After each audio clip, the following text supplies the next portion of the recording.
Happy Mardi Gras, everyone! Yeah.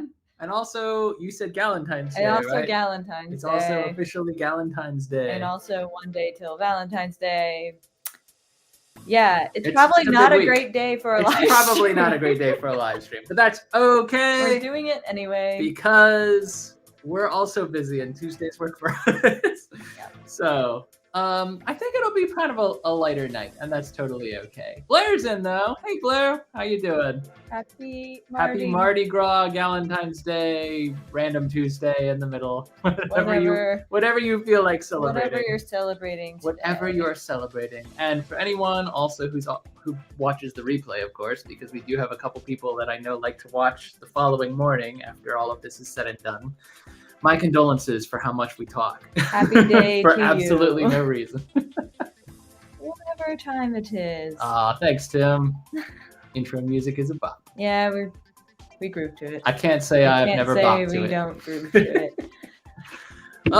It's been a busy couple of weeks, guys, for us. I don't know about y'all, but we had a very slow January. We didn't mean to have a very slow January, but we had a very slow January.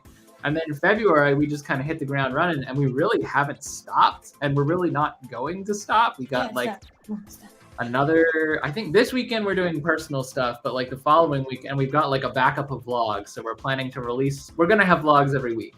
It should work out. But the following next weekend, we're going to a wedding.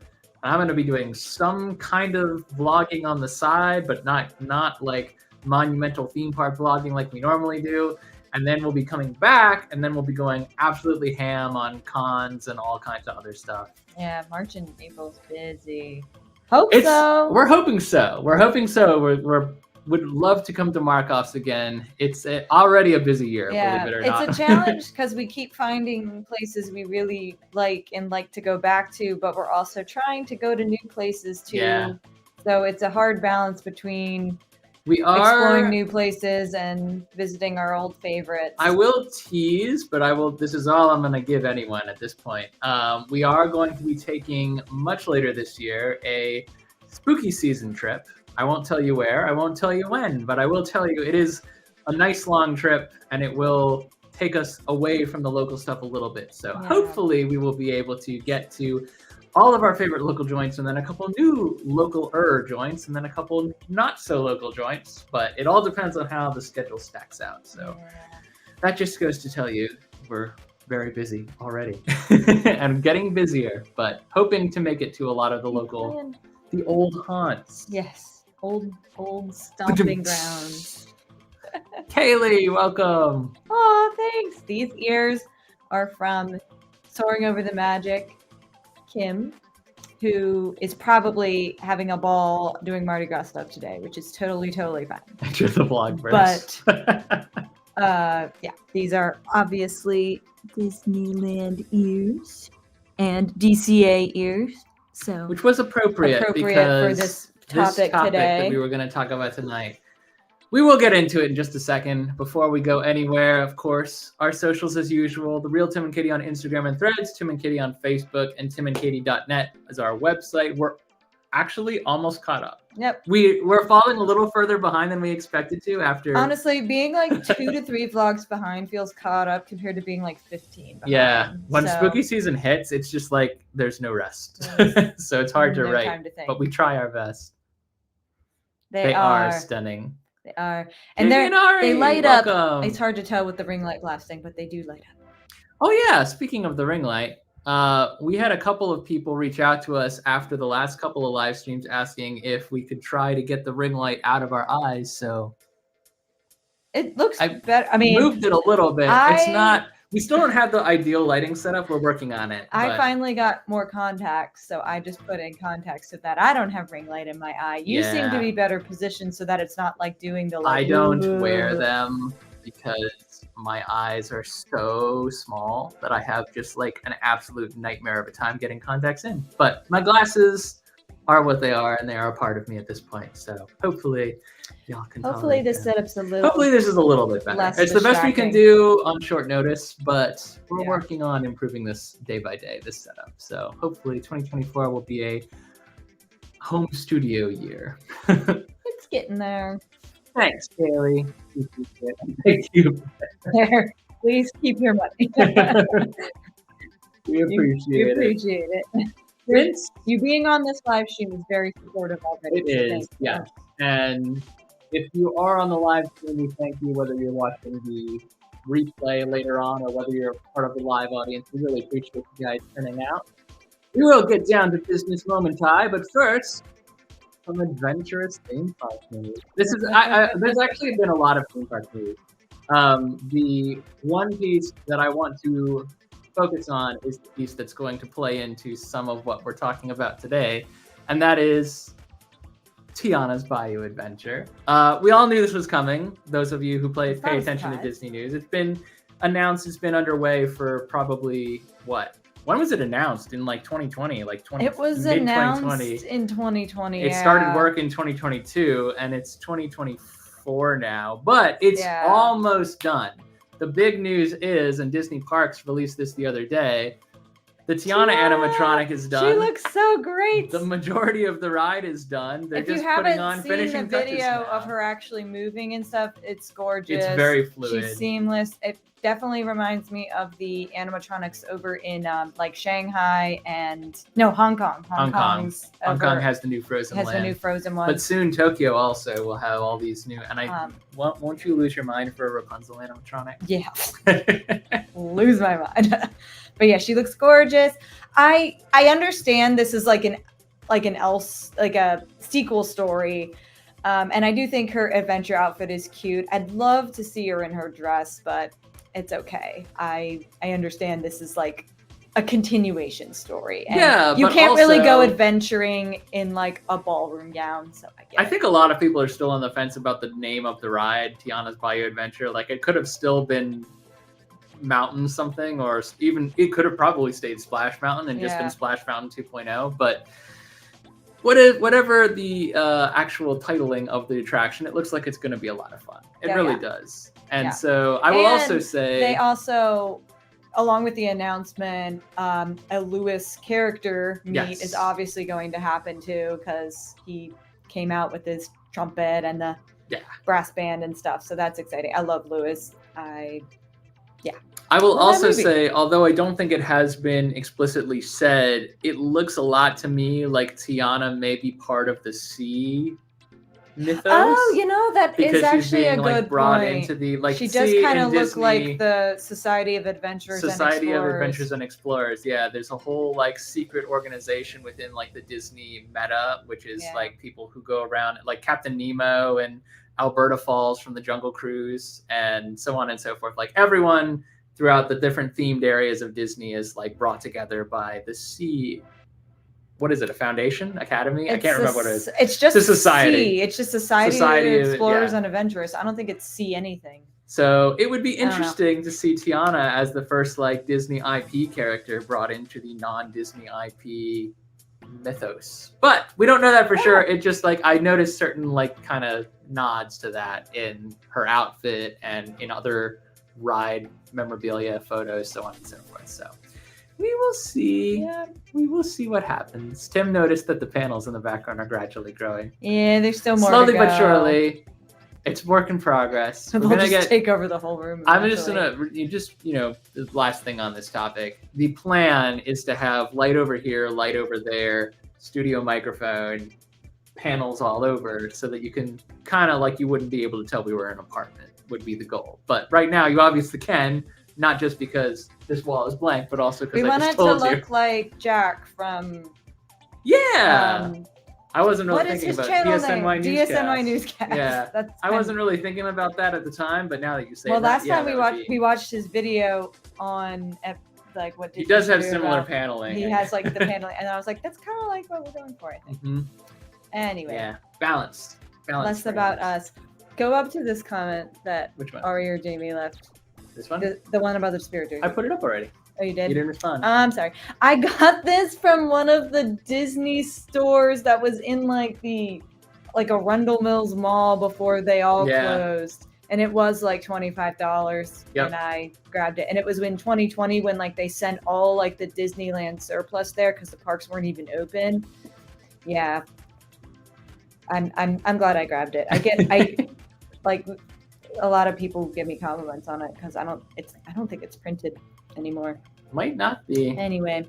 Not all of them. There's like- one in New York and one in London that I know Yeah. off the top of my head. But yeah, a lot Like of the brick and mortars. 99%. The one closest to us definitely closed, and then the one next closest to us Hershey. stayed open. Yeah, Hershey's Hershey's stayed open outlet, for a while, and then it closed. But we got what we got. Yeah. I actually got this in Disneyland proper, so mine is not as special, And but it wasn't $25. special. It was not $25. It was not $25. Speaking of, and actually, Jamie and Ari, you guys kind of inspired tonight's live stream a little bit. They did. did. Yeah.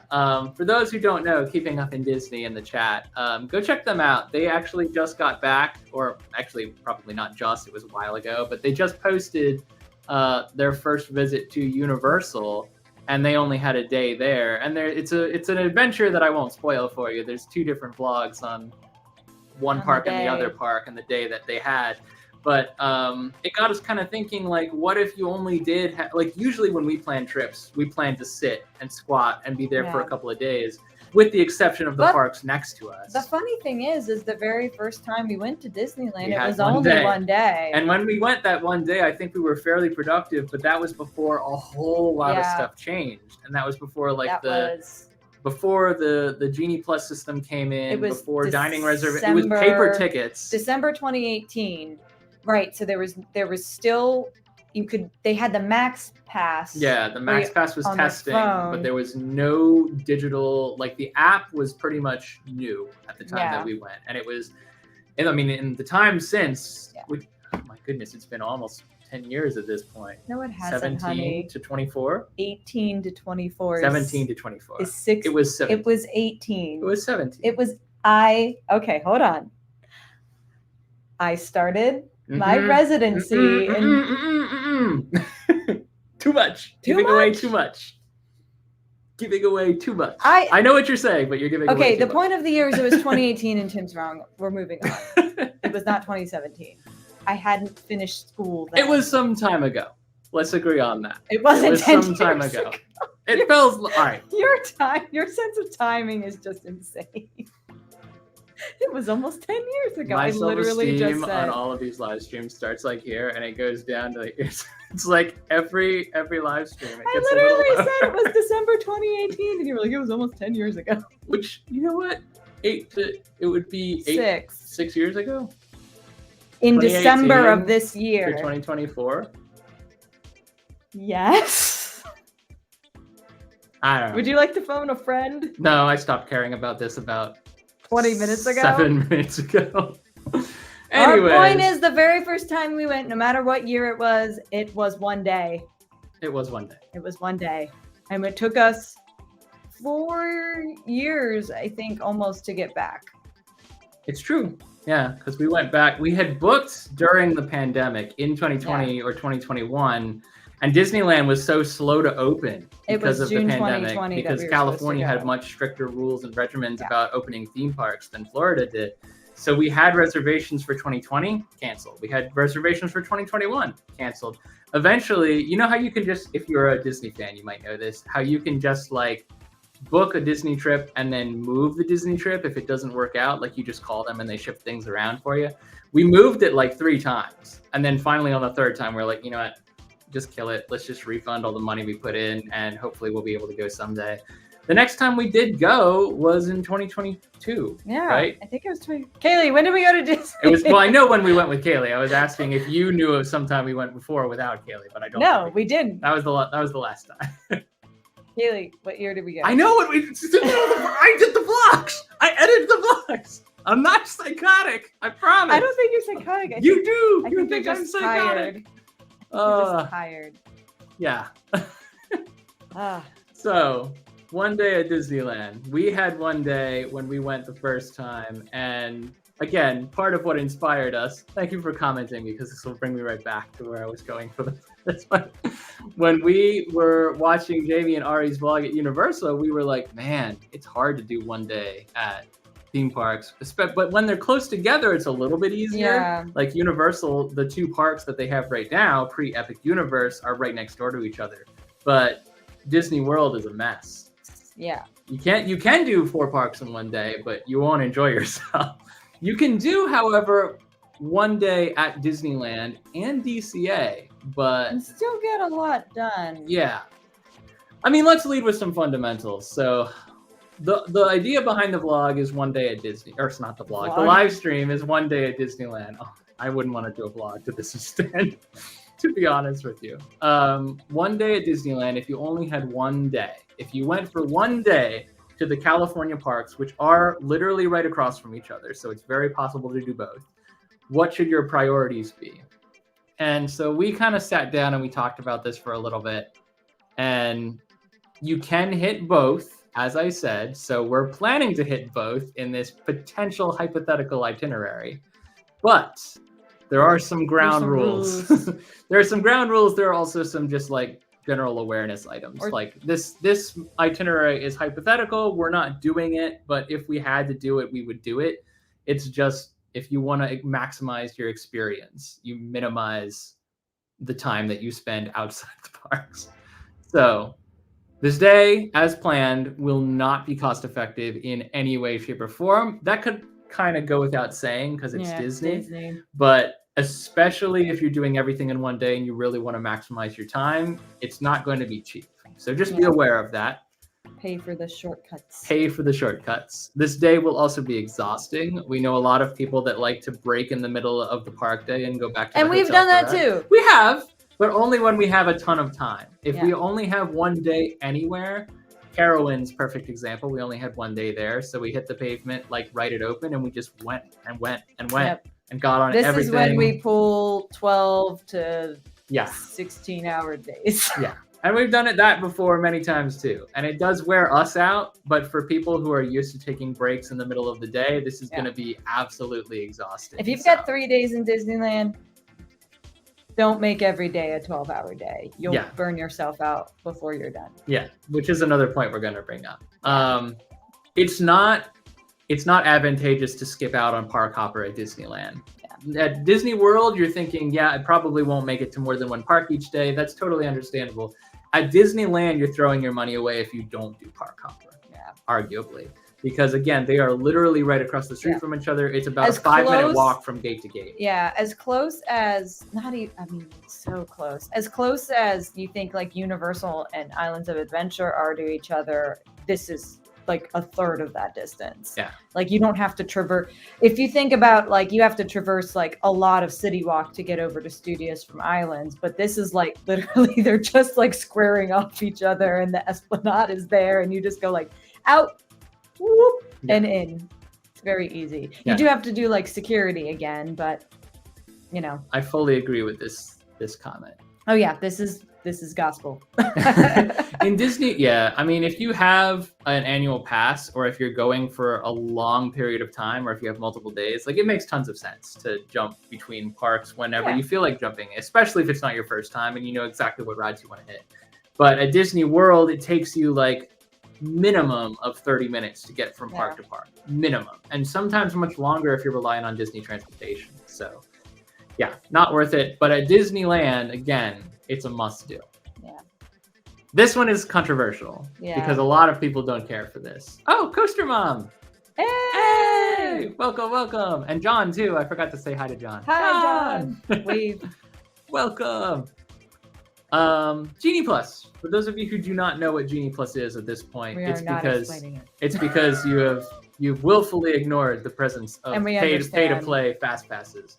But the Genie Plus system, a lot of people think it's a ripoff. I think it's not a good system, but I have used it and will continue to use it, and I pay for it pretty much every time we go because we go so little. That goes for Disneyland and Disney World, but at Disneyland, I would say it's even more controversial because far less is on that system. Yeah.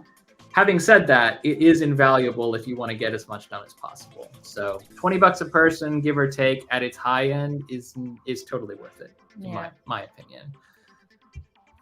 This itinerary also assumes that nothing changes, and of course, something will change. Something will change tomorrow. We're talking about the current entertainment that's offered, the current nighttime shows. Like Fantasmic is down right now. If Fantasmic was open, we would probably recommend seeing Fantasmic, but because it's not, we just said, you know, for if someone was watching this tomorrow. The current Magic Kingdom offering for nighttime is Mickey's Mixed Magic, which is Disneyland is Mickey's Mixed Magic, which is a fun, fireworks dance party. It's really not. I don't think there are fireworks. If there's little pops. It's there's not like fireworks. A fireworks display the way that.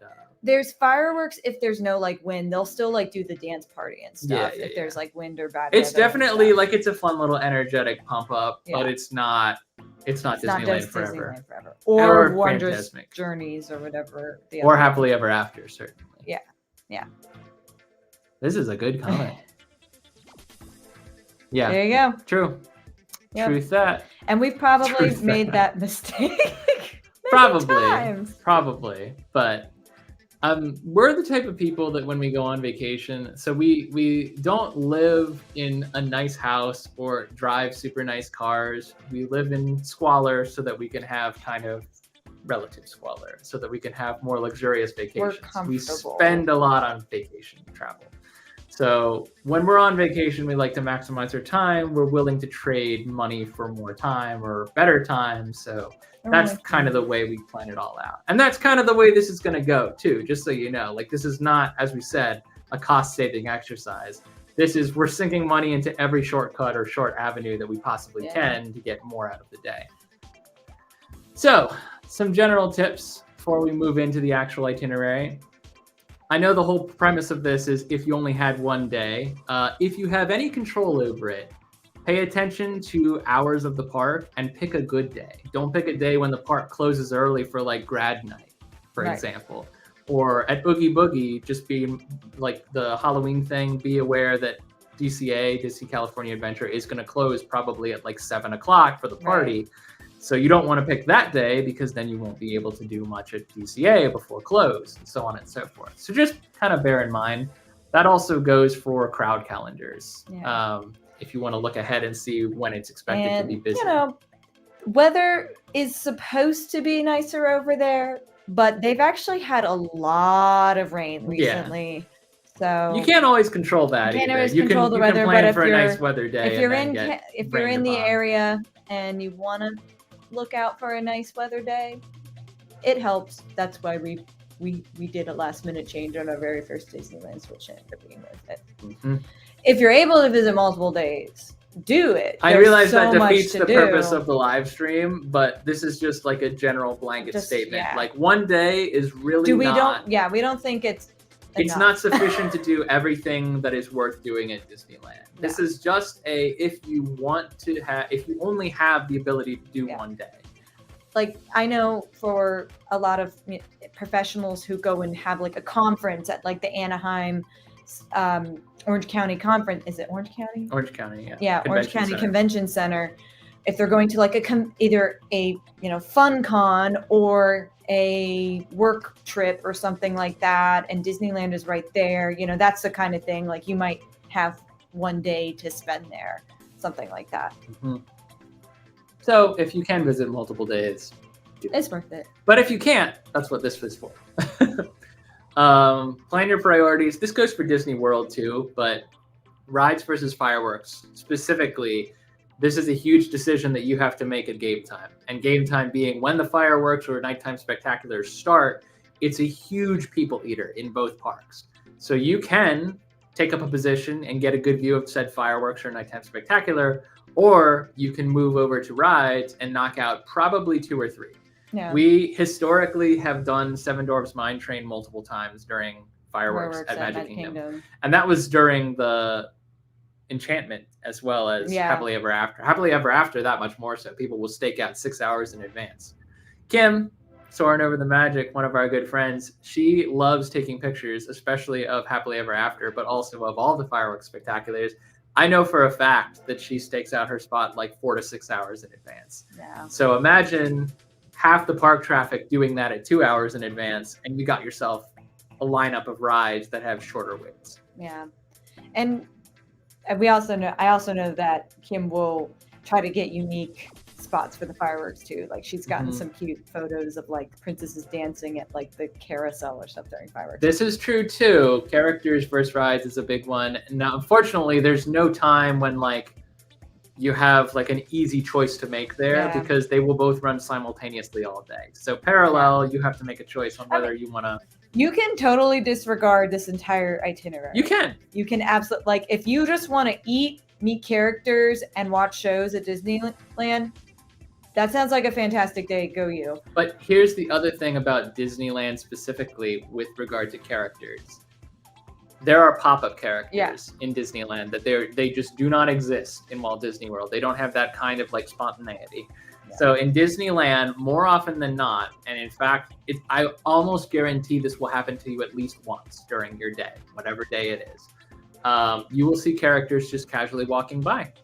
Alice from Alice in Wonderland was the first character we encountered on our 2022 trip, just meandering through, not even Wonderland. It was like out in front of the castle, just wandering through, signing autographs, and then keeping on her merry way.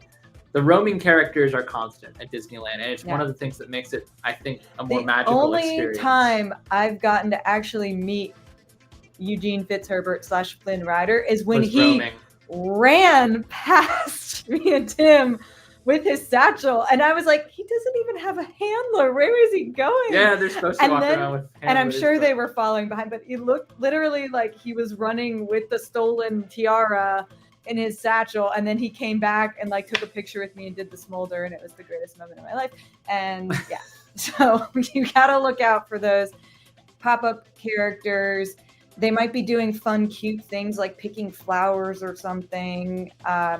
So Disneyland is very spontaneous and magical and things. And this definitely happens a lot in Avengers Campus in DCA as well. Like you can just sit in Avengers Campus and wait for another character. It's honestly one of my favorite things to do at Disneyland, and DCA specifically is just sitting in Avengers Campus. Actually, not even sitting, just walking the length of it up and down. In the time that you reach one end and turn around, there will be 2 new characters on your way back, which is just so fun. It's the coolest thing. So anyway, so be aware of that. Yes, absolutely, 100%. This is not a question for us. Yeah, honestly, this is another disclaimer about this live stream, which I realize we haven't even gotten to like the meat of yet. But we are not foodies. Like I love food. We both love food. But we're not like gonna be telling you this is the best food in Disneyland. Well, like, and here's quality food. We're like, this is a place to get something quick so you can go do your next ride. Here's the hot take of probably the entire live stream. I don't think that Disneyland during regular season on a regular basis, I don't think that Disneyland serves up the same kind of delectable food options that Disney World does.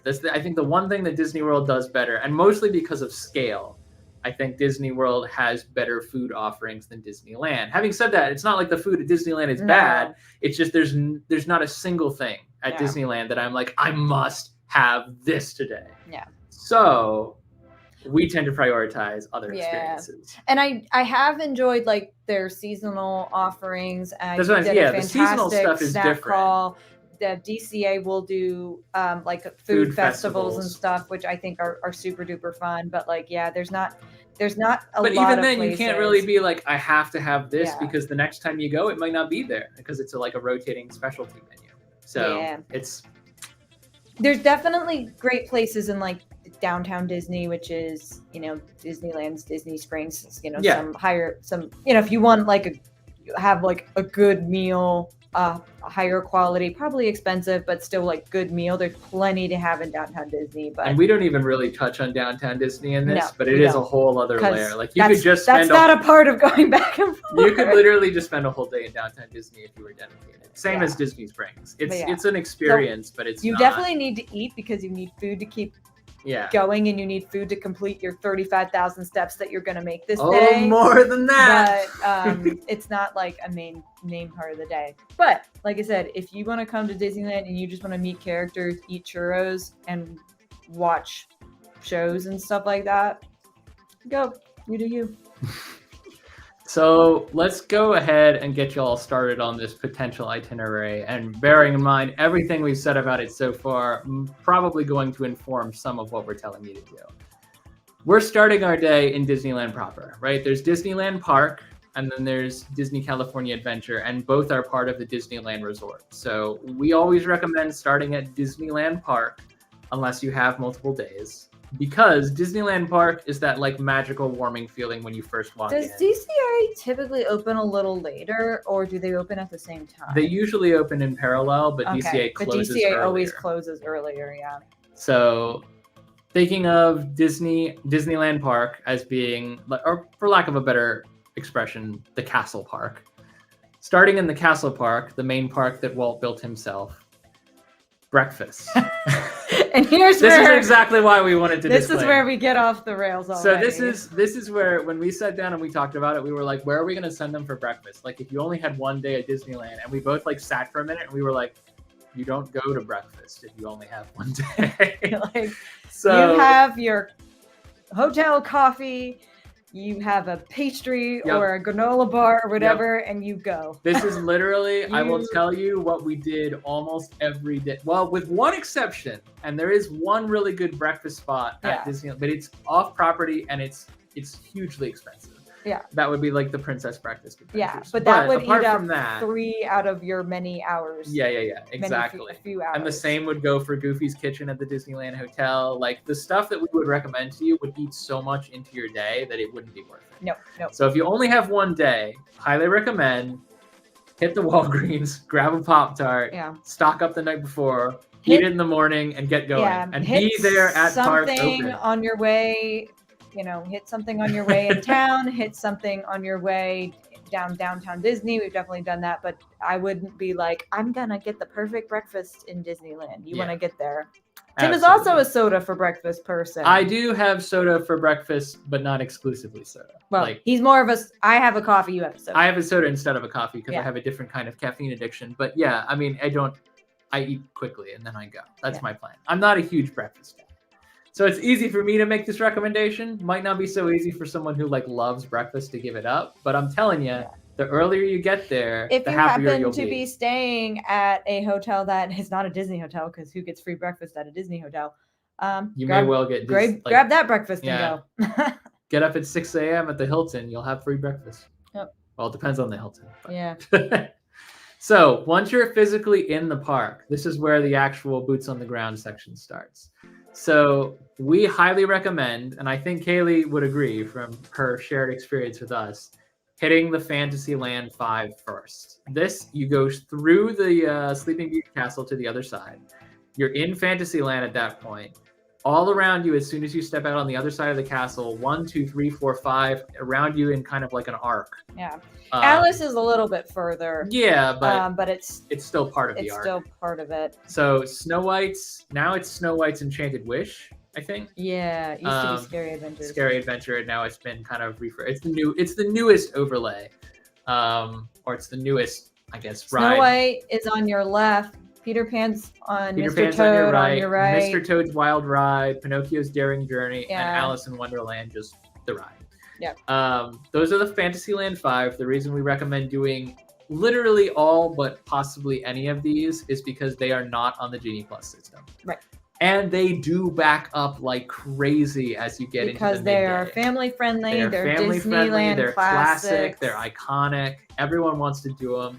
If you haven't done Peter Pan's Flight, this is your best chance to do it, is early in the morning. Now, if you have done Peter Pan's Flight, I would say that would be the lowest of the of the 5. It's slightly better than the Disney World version, but it's still Peter Pan's Flight. Very similar. So most of it is the same. We don't have the other dark rides that are listed here in the Walt Disney World Magic Kingdom anymore. We used to have a version of Mr. Toad. We don't anymore. Yeah. And for that reason, actually, Mr. Toad's is one of my favorites because I have it was Mr. Toad on my shirt. You do. He's right there. It was a ride that I grew up with in my Disney era when Disney World had a Mr. Toad. And then it was replaced by Winnie the Pooh, which I also love. So I'm not like heartbroken about it, but Mr. Toad exists in California, so we hit it every time. Yeah. Alice in Wonderland is probably the best of the 5. Alice in Wonderland, despite being probably my least favorite movie of It's just the a ones fun that ride. are based on, it is really fun. It's long.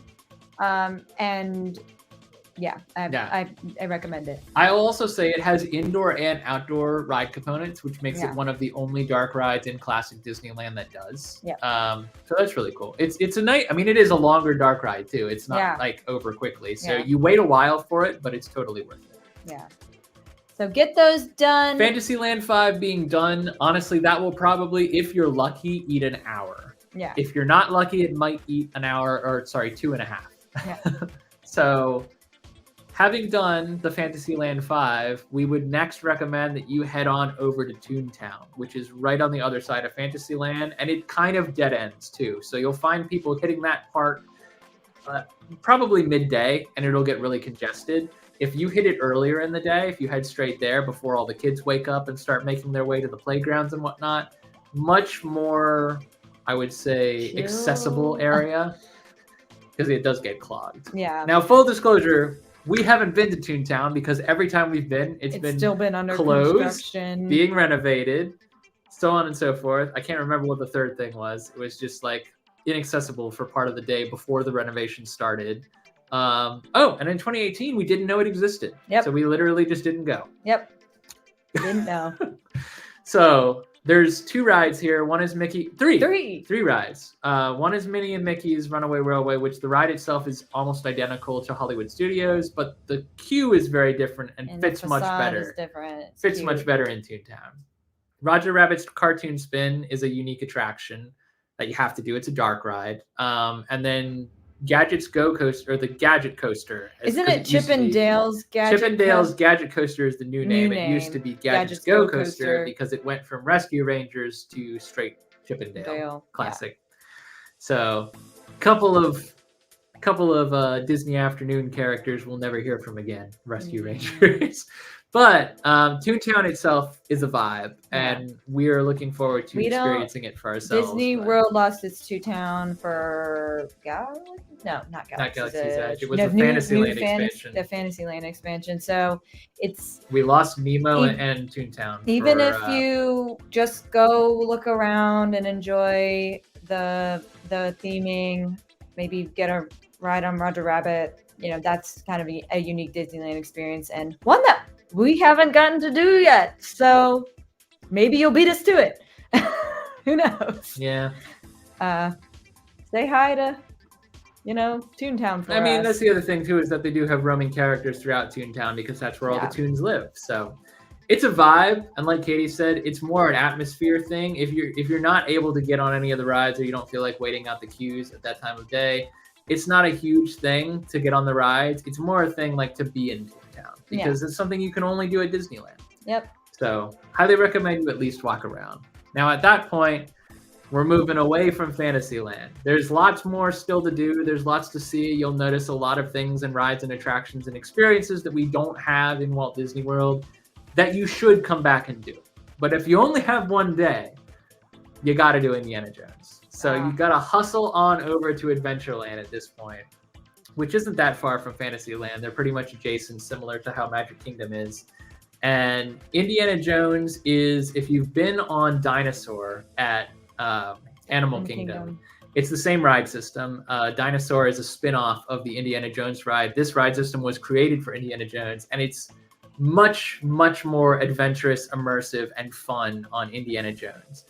Now, we love Dinosaur. We do love Dinosaur. But that's exactly what I was going to say. There's something... We're very sad that Dinosaur is likely to go away, and we were initially devastated that it was going to be Indiana Jones, not because we don't love this ride, but because we thought it was going to be copy-paste. Yeah, we're really sick of the copy-paste, especially in the same country. Yeah. So the fact that now it's been said that it's not going to be copy-paste, that it's going to be an original Indiana Jones adventure for Disney World, makes me a lot more enthusiastic about it. I'm still sad to see Dinosaur go. Yeah, I'd rather Dinosaur stay. Yeah. And then figure out a way to keep it. But I'm glad it's not going to be copy-paste. You can't beat this ride. You can't. It's really, really good.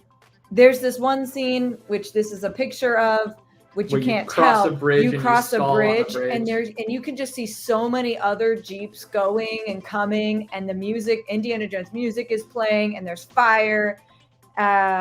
It's a lot more technologically involved than Dinosaur. And because of that, it goes down a lot. It does. It goes down a lot. So you can Genie Plus this ride, right? Lightning lane it? Can you Lightning lane this ride? This is one of the first rides on our list that is Genie Plus accessible. Yeah. Try to Lightning lane it. If you can't Lightning lane it, inevitably it'll go down, and then wait for it to reopen. Just wait for it to go back up. And then get in that line. Keep checking Genie Plus until... Get in that line. This ride is amazing. It's my favorite ride in Disney. I'm just going to keep rotating through these two comments because I also back them. Full support. Yeah. Animal Kingdom is our favorite Walt Disney World park. Yeah. So, and to Katie's point about just kind of waiting for the ride to come back up, at this point in the day, especially if you had breakfast way early in your hotel room. Or you had like a granola bar this big. You're probably hungry. You're going to start getting hungry. So we figure while you're in this area, there's a couple snacks that we would recommend. And then there's like one or two spots for lunch that we figured are pretty close by. But if you're waiting for Indiana Jones, you want to stick as close to Indiana Jones as possible. For that, there is the Tropical Hideaway, which is right out back at the Enchanted Tiki Room. They don't have a ton here food-wise, but they do have Dole Whip out the wazoo. All kinds of Dole Whip. And they have seasonal specialty Dole Whips. Yeah, this is like a Dole Whip sundae or whatever. It's like the chili lime Dole Whip or whatever. Yeah, with like Pocky sticks. I mean, that's definitely shareable right there. Yeah. It's also nice because it's actually a real seating area, which no one seems to realize is there because there's usually always seats there. So we're mostly ruining it by telling you about it. Okay, you can't tell anyone about it. Only the people on this stream can know about it.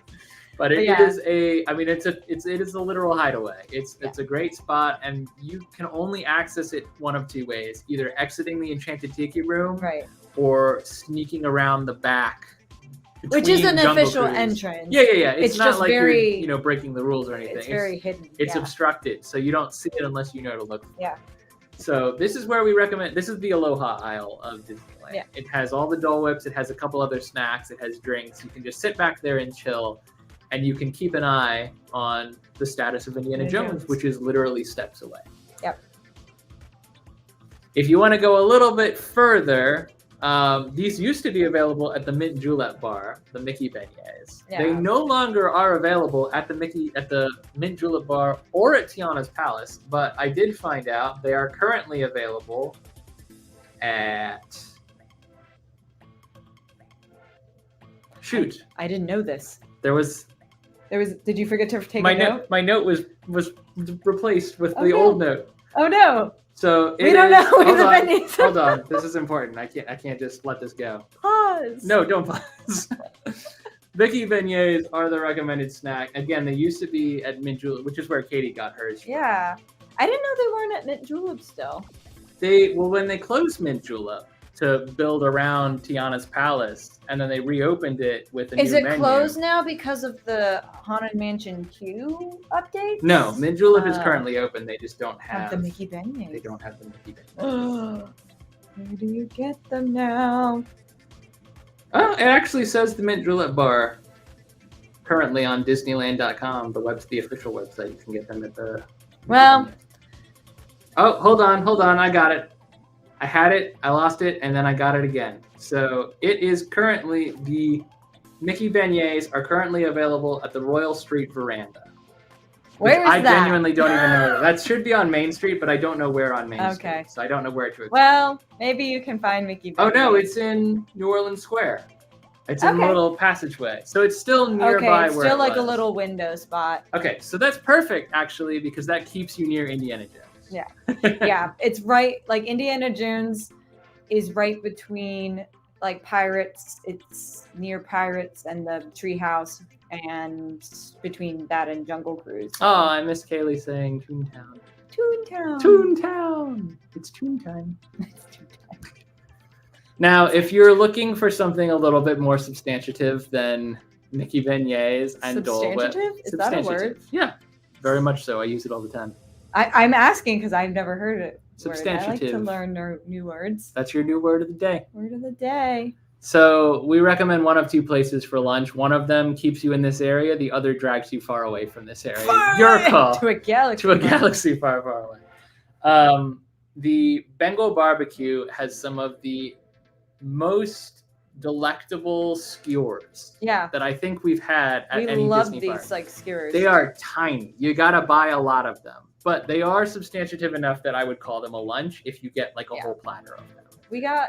They were definitely like, one was like a snack for us, and then if we get two, it's probably like a meal, and then it comes in with like asparagus or something, some sort of vegetable, I swear. Yeah, well depends what kind of skewer you get, because there's chicken skewers, there's vegetable skewers, there's mixed medley skewers, and some of them do come with, like you said, like a side like that. Yeah. But it's right there. You can watch the queue. It's directly across from Jungle Cruise and Indiana Jones. Yeah. So and the passageway is about as narrow as the similar passageway in Disney World. So. Is a little bit of a bottleneck. Yeah.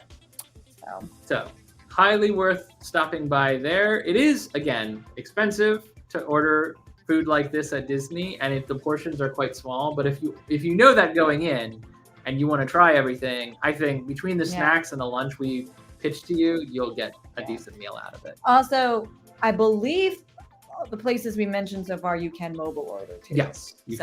That's nice. And the same goes for our alternative pitch, which is Ronto Roasters at Galaxy's Edge. Now, a thing about Galaxy's Edge, it is the only thing in Disneyland or DCA, strike that, one of two things between the two parks that is an identical one-for-one clone. Yeah. The whole of Galaxy's Edge, you can experience at Hollywood Studios exactly as it is at Disneyland.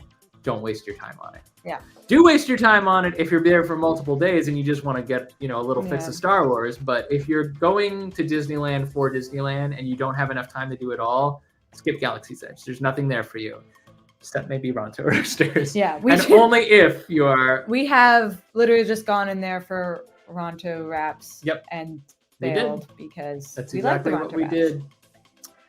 Now, having done all of that, let's assume you got on Indiana Jones. If you didn't get on Indiana Jones, I'm assuming at this point the ride is broken and it hasn't come back up. So you got to move on with your day and hope that it comes back up.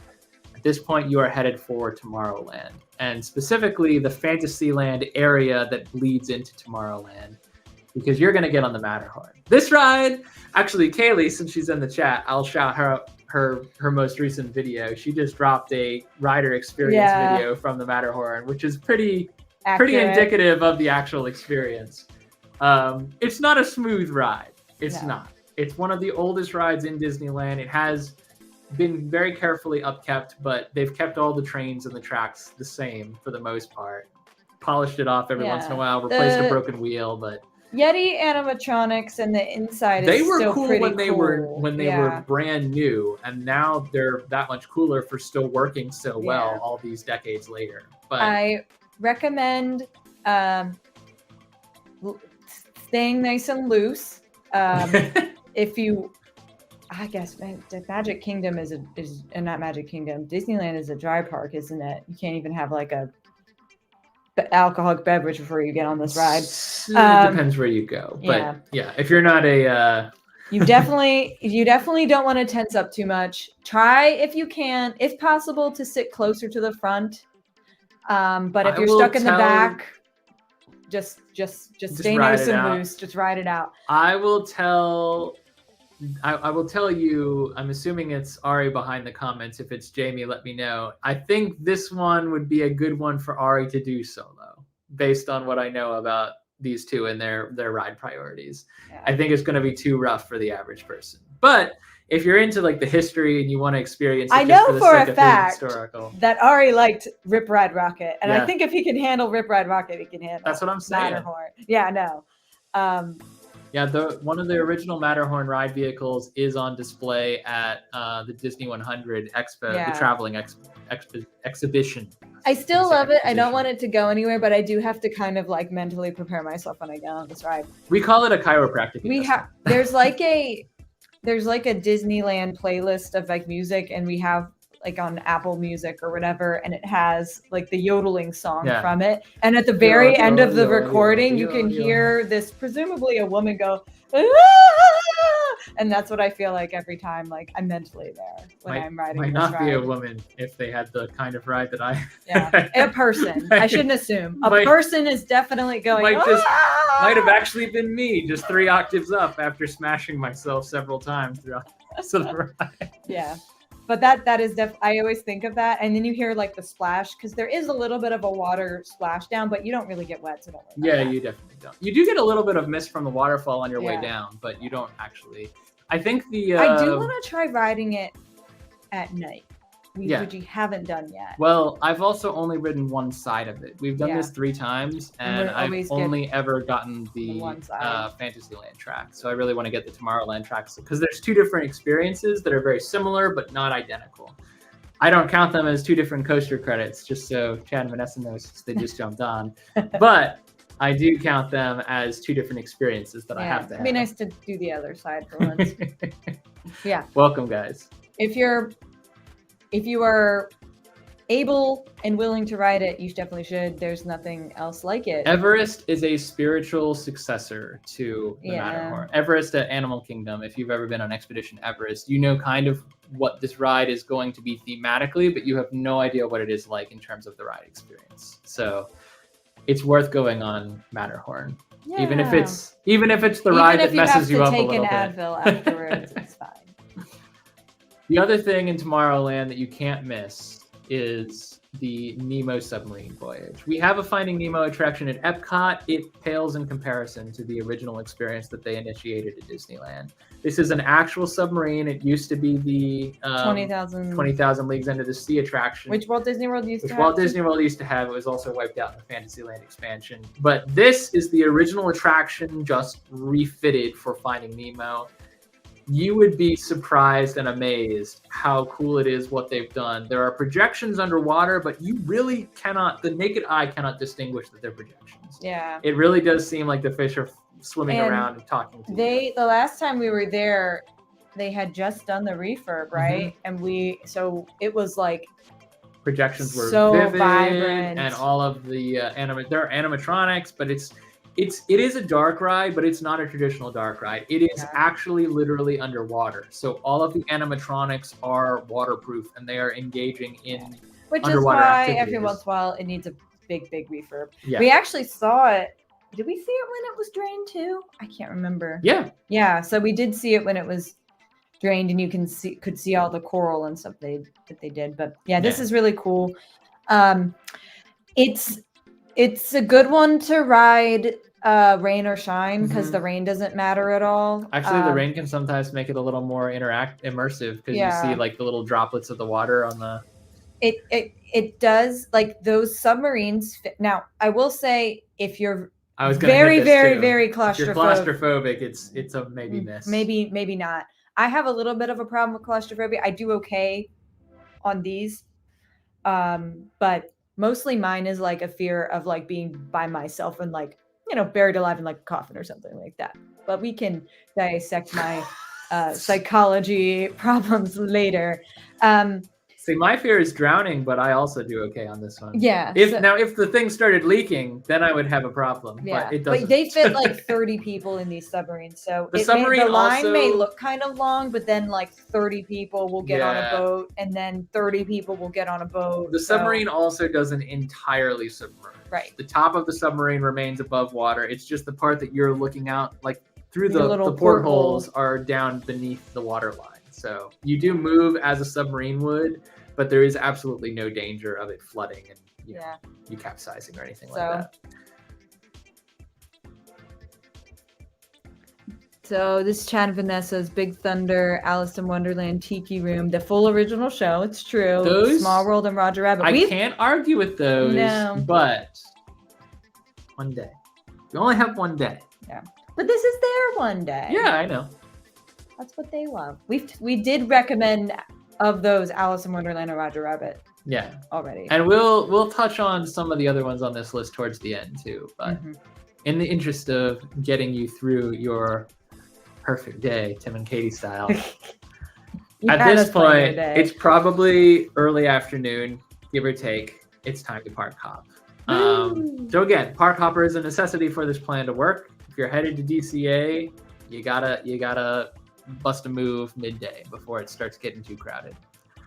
So when you get to DCA, and mind you, there's a couple rides here that are totally worth doing if you have more than one day. It's okay. I still think your suggestions were good. Yeah, they're good.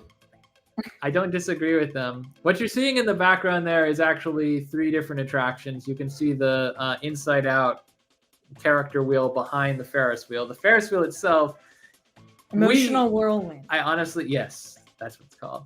I honestly don't even know what the Ferris wheel is officially called. It's Mickey's Pal Fun Wheel? Around. Mickey's Pal Around. Yeah, what We we call actually it call it is Mickey's Mickey's Death Wheel. And it is an experience that we still have yet to have had because it is also not on Genie Plus. The third ride there is the Incredicoaster. And of these 3, they're all unique experiences that are only available in the California parks, but only one made our list. So first thing you want to do when you hit DCA, and this is based on like how close you are to it as well. So that was kind of a factor. The Redwood Creek Challenge, or the Redwood Challenge Trail. Look at the notes. No, Redwood Creek Adventure Trail. Trail. The challenge, I don't know where I got the challenge from. Maybe because it was challenging for me. The Redwood Creek Adventure Trail is kind of like an outdoor kids play area similar to Camp Jurassic at Islands of Adventure. And it's got the same vibe. It's built on California redwood history. So it's cool because it's California themed, which was in line with the original goal behind the park, which has kind of Started to mutated a little bit over the last couple of decades. But this is a standing, existing piece of California park history that has remained largely intact since it opened. And it is so cool. There's not a whole lot of pictures here, but there might not be more than one. That's No, there's Grizzly not. Run. Yeah. So the Redwood Creek Challenge, I said challenge again. I don't know why I keep doing that. The Redwood Creek Adventure Trail. Redwood Creek Adventure Trail. It is a place to hang that is, despite being often full of kids, pretty quiet because it's got a like kind of natural sound barrier with all the trees that grow up around it.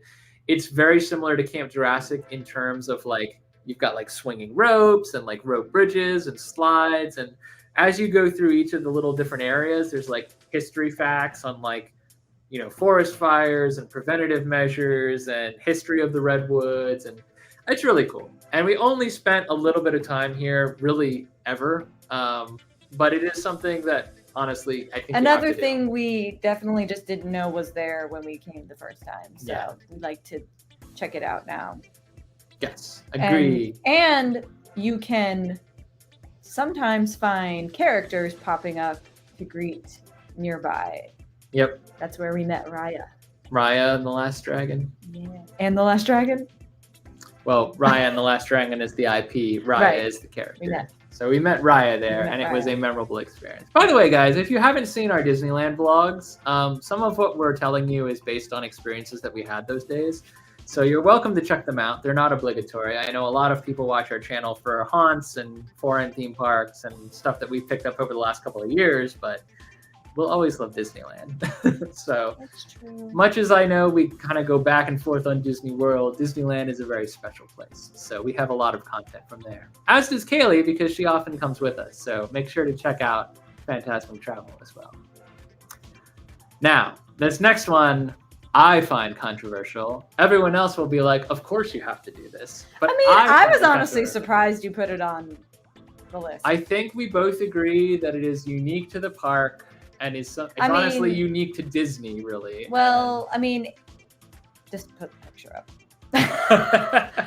I mean, Kali River Rapids does exist, but Kali is like Grizzly is. Kali is literally like Kali is like a baby bear. I was compared not to- even a baby bear. It's like a red panda. It's like Yogi Bear compared to Grizzly. It's compared to Grizzly River Run is definitely a It's soaker. It is a more intense rapids ride. You do get wet. There is no getting off this ride dry. There's Yeah. absolutely no chance But of the that. theming is great. Kali, I feel like you might actually get off dry. Oh, half the we've time. gotten off pretty scot-free on Kali River Rapids Yeah. before.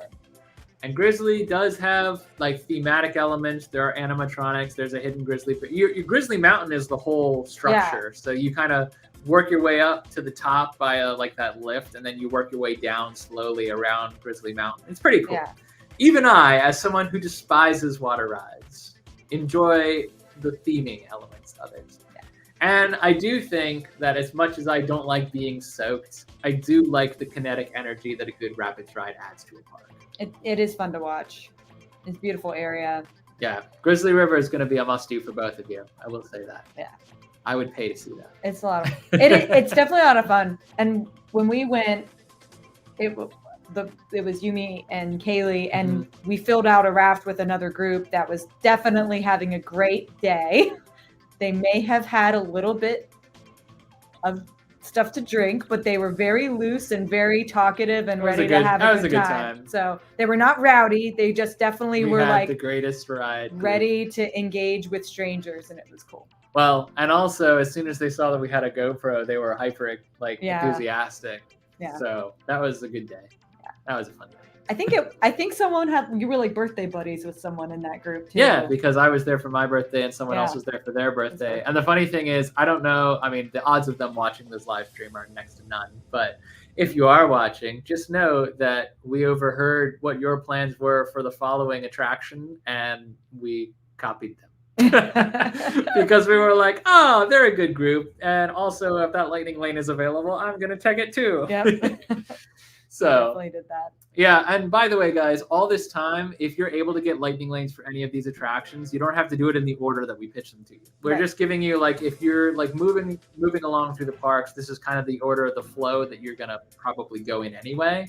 But if you're able to get a lightning lane for something like Incredicoaster before Grizzly River Run, do it, Yeah. because that might not pop up again. Yep. Now, having said that, we do recommend doing Incredicoaster after Grizzly River Run because it's pretty much a people dryer. It will dry. Yeah, you It go. will pretty much. It's the most. I'm no longer the most intense Disney coaster because Tron and Cosmic Rewind both beat it on speed at launch.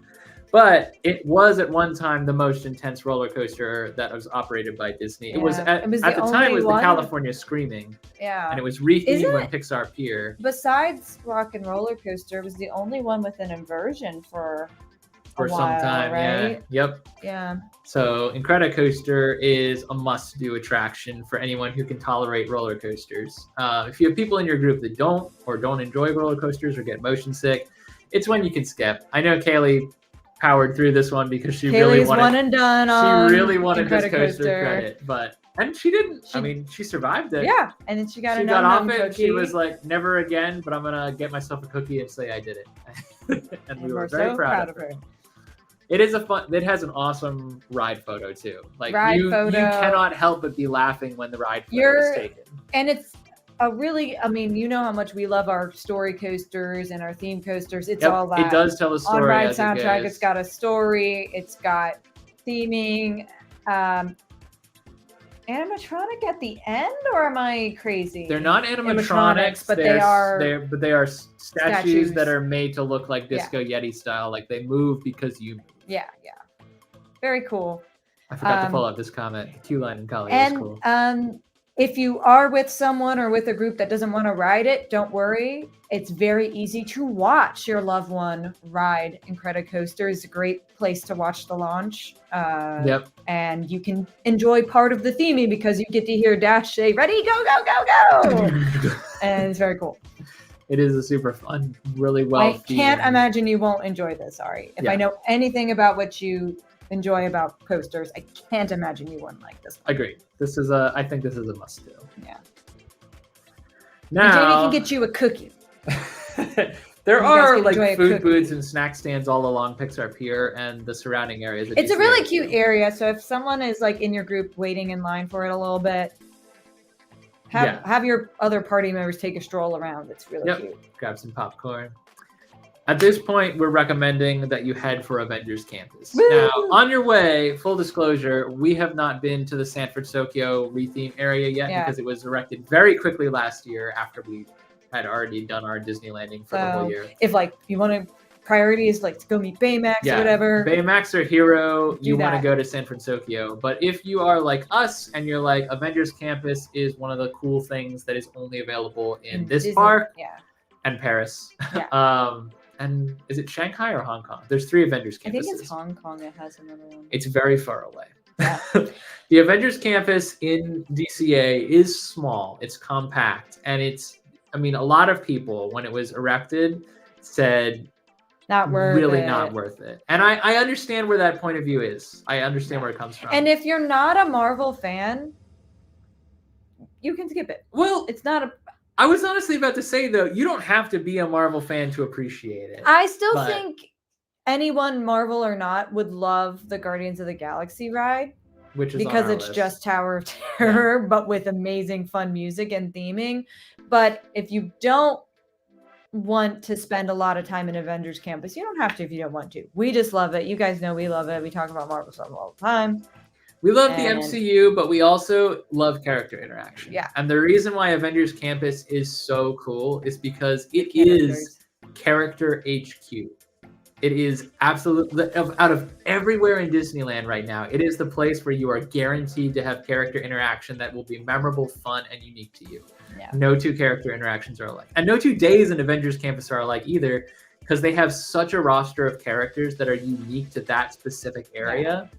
That and they whatever flip through like Marvel show or movie they're trying to promote right now, like that character will be out. So unfortunately, I've missed a lot that I would have loved to have met. But Loki season 2 would have been an excellent time for you to be in Avengers Campus, right? Now I will say we did get to see Moon Knight.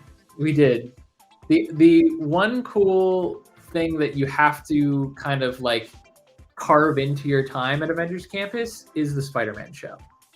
I would also say the Doctor Strange show, but we haven't seen that. Yeah, so we still haven't seen the Doctor Strange show. It fills up so quickly. Like there's a limited area. Doctor Strange actually happens in an enclosed area, and you have to be inside it to be able to see the show. Kaylee and I spent any significant time in that area is when the impromptu Loki, Thor, and Ant-Man show, Storytime show. And that was impromptu, so it doesn't count. Which is the greatest Avengers Campus moment for me to date. That's in our, when Kaylee and Katie went by themselves, their girls' night vlog. We have that on our channel. And Kaylee, I think, also has like the breakout. We were just hanging out at Avengers Campus waiting we were waiting for Loki to come back because we knew some characters tend to come out more like in the evening and stuff. And we knew Loki was one of them. So we were waiting for Loki again. And we were not disappointed. The Spider-Man show in particular happens multiple times during the day. Yeah. And it's scheduled, but it's not like, every like 6 hours or whatever. It's like every like 2. It's not long either. It's maybe really like nice. 10 minutes. It's less than that. Yeah. Even. It's really quick, and you can see it from pretty far away, so you don't have to be like right up close. You just have to be nearby. Yeah. You guys got to watch that animatronic fly. It's really cool. It's amazing. It's a And I complete will feat. agree with this too, that in Avengers Campus, rides are not the priority. This area is more of an atmospheric, ambient place than it is. And you will not see web slingers on our list of things to do because honestly, and the funny thing is, we've great. done it more than we've done Toy Story Mania at this point. We have done web slingers, I think, 4 times. Well, that's because I think we've been to Disneyland or DCA more times than we've been to Hollywood Studios. That might be true together, although we both have been to Hollywood Studios separately. Yeah. On multiple occasions. Yeah. The Disney, so like the Web Slingers attraction, we happen to, it has a really low wait time really early in the day. So on the off chance that you decide to flip our plan and do DCA first, if you really want to do Web Slingers, if that's a must-do attraction for you, we're not telling you not to do it. We're telling you we wouldn't do it, but we have walked up on it. I think the last time we did it was because it was down and then it came back up and we were like, well, it's 5-minute wait, let's go. 0-minute wait. We literally walked right on. Yeah. So we've done it a couple of times, but it's really not impressive. It's not worth buying a lightning lane if they're still doing that, and it's really not worth waiting for. Guardians of the Galaxy. That's a separate thing to get excited about. This is where we met Jon Favreau. This is where we met Jon Favreau. Happy Hogan. I'm going to try to find that photo. Yeah. We happened to be walking. We were looking for heroes and characters, and we found Happy Hogan. You talk about characters. I'm going to find that photo. But yeah, so in case you weren't aware, the tower that you see behind us there is the Guardians of the Galaxy ride that the original Guardians of the Galaxy ride, which is originally a Tower of Terror. That is on our list. Oh, I guess I was on that kick. Anyway, there's a lot of different characters you can meet there. You can meet the Guardians do a dance party out in front of their tower. That one is hard to catch. At certain times of the day. The Dora Milaje do like a kind of like demonstration show.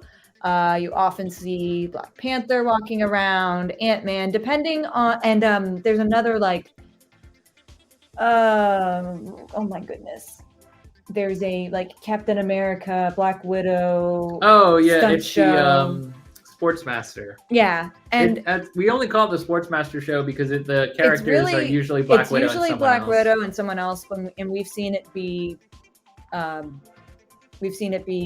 Captain America, Steve Rogers. We've seen it be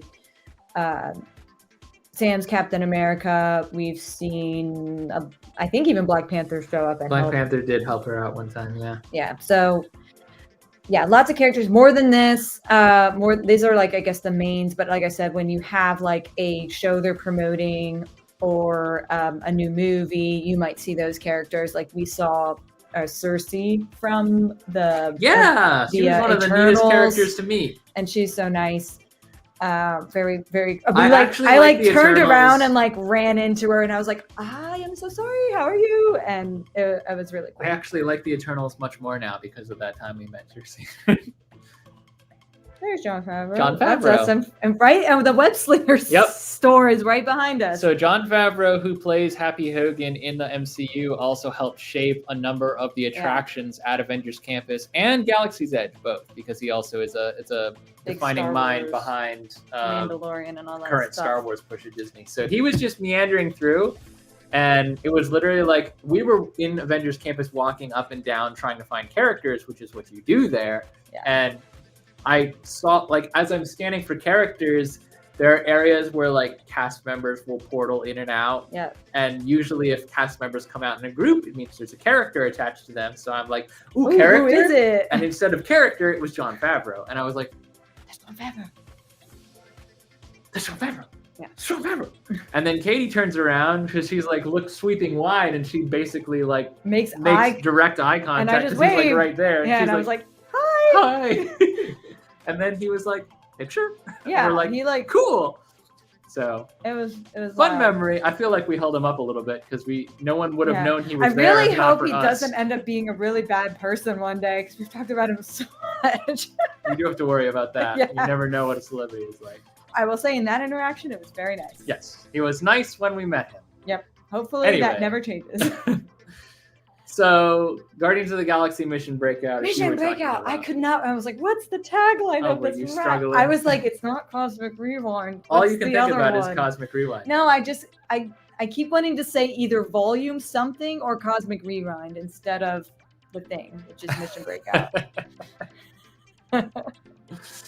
So, Guardians, if you've done Tower of Terror, this ride isn't going to offer you much of a new Mechanism experience, Yeah. but it is going to offer you a much more fun version of Tower of Terror. Yeah. Tower of Terror is not very whimsical. It's much more It's leaning into the creepy, creepy horror which element, we love, but and we don't want it to go away. But if you enjoy the party that is roller coaster with 70s music, yeah, you'll love Tower of Terror with And 70s 80s music and 80s music. And Heavy with Your Best Shot is my favorite mix. Yep. And it's like a different, it can be a different song. So rewritability's there. It can be, they sometimes change it up. Like, don't they change it up for like Oogie Boogie or something? Yep. Then it becomes, what is it? Monster Mania or something like that. Monster Mania. Yeah. Monster Mania is not quite right. Yeah. But you know what I'm saying.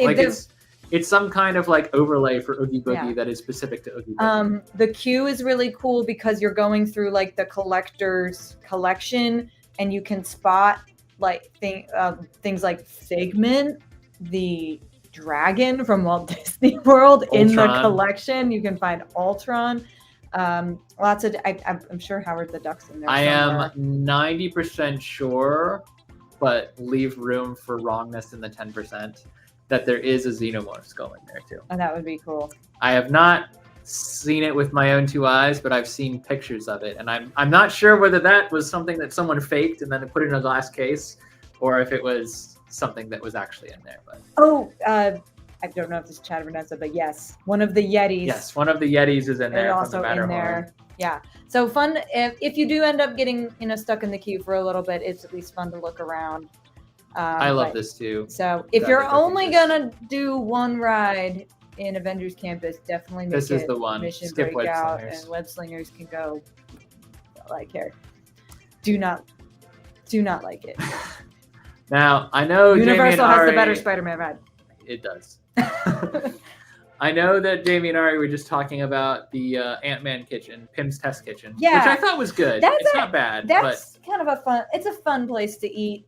The food is kind of a little bit more gimmicky. Yeah. But it's fun. It's not like, there's nothing in there that I like crave when I'm not there, but the experience is fun. Yeah. If you walk in just to walk in, you can do that. Yeah, you can also, you can watch the cute theming with the things changing big or small. But if you had to choose a snack, I would go over to Cars Land. Yeah. Because the Cozy Cone Motel it's 3 different cones and they each serve different things. One of them serves chili cone queso, which is what's pictured here, and it's basically like chili tortilla soup, but like blended into a cone that you walk around with. It's really good. Yeah. There's also a whole lot of seasonal stuff that happens there. So like at any time of year, there's some kind of festival going on. Go to the Cozy Cone. Yeah, we had a really good like, what was it like? What are those things called? The little fried cheese thingies. I don't know. What are they called? I'm not a food person. Little fried cheese bites with like some spicy salsa. I don't know. They're tortilla really good. Strips, not Fritos, but they do look like Fritos. They're Fritos. they look like Fritos. But yeah, it's super cute, Cozy Cone, and you definitely got to make it over to Cars Land anyway, because Cars Land is some of the best theming I think Disney has ever done. Yeah, and that is, to a point that Jamie and Ari have already made. We didn't pull up the comment, but this is by far the best attraction at Disney California Adventure. There's a lot of really good attractions at Disney California Adventure. It's a full day park if you want it to be. But Radiator Springs Racers is the one ride you cannot miss at DCA. And the reason that we didn't say, as I know they did early on, hold on. I saw it. Yep. The reason that we recommend doing this a little bit later is because in our mind's eye, in our plan, our itinerary, we always pay for the individual Lightning Lane. Yeah. We have never not paid for the individual. The line gets You can so backed sometimes up. do like multiple rides a day if you happen upon it as it's just closed and reopened.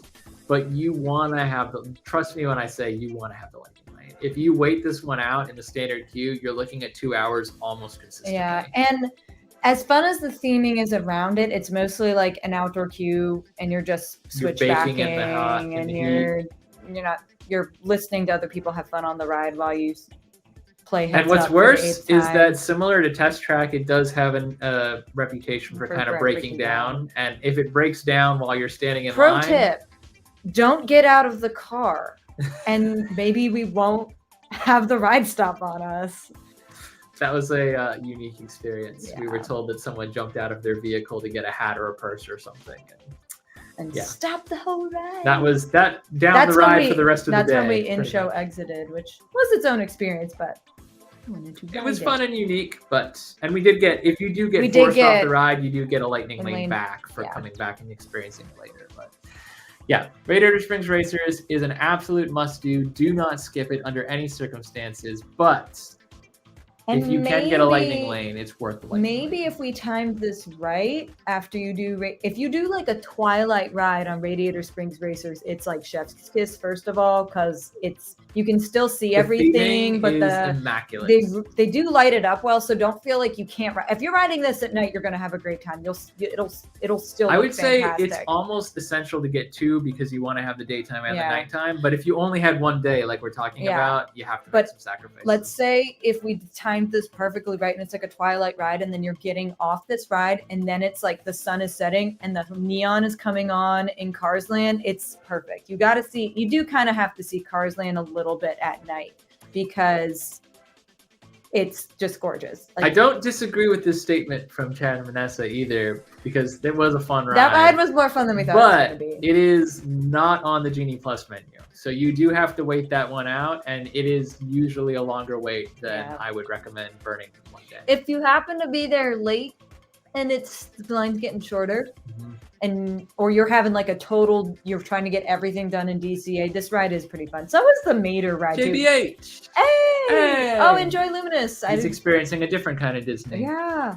JBH Adventures, y'all, check him out. He actually just moved down to Orlando, pick up work at Legoland, I think. Yes. So I believe he's a Disney pass holder now. One of our Hershey buddies. One of our Hershey. The Hershey people are dropping like flies. They're all moving to Orlando. Good luck with your miss job. Y'all. Enjoy Epcot. Yeah. Yes, for the rollicking monsters. Yeah.